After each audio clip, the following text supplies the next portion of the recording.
Right, and welcome to Coffs Metalworks, where the motorcycle trailer is just about ready to hit the road, and we've got some innovations to show you today. As you can see there, the tailgate is coming down.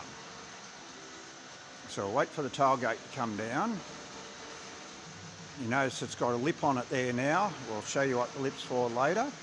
So the tailgate is coming down nice and controlled. Save stress and strain and meet work cover requirements, things like that. So that's the tailgate coming down.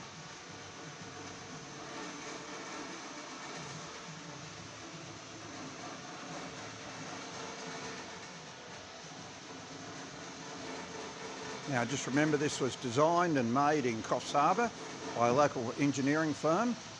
Right, okay, now we've got something else to show you too.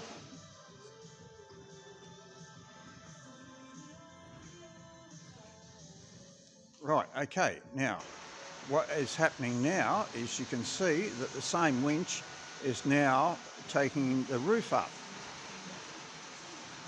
So when your bikes are carried, you'll know that the operator is fit and healthy because he's not straining himself or herself lifting the roof and things like that. So there you are. Let's hit the subscribe button, add comments, but more importantly, shop locally in Coffs Harbour and get your trailer made at Coffs Metalworks.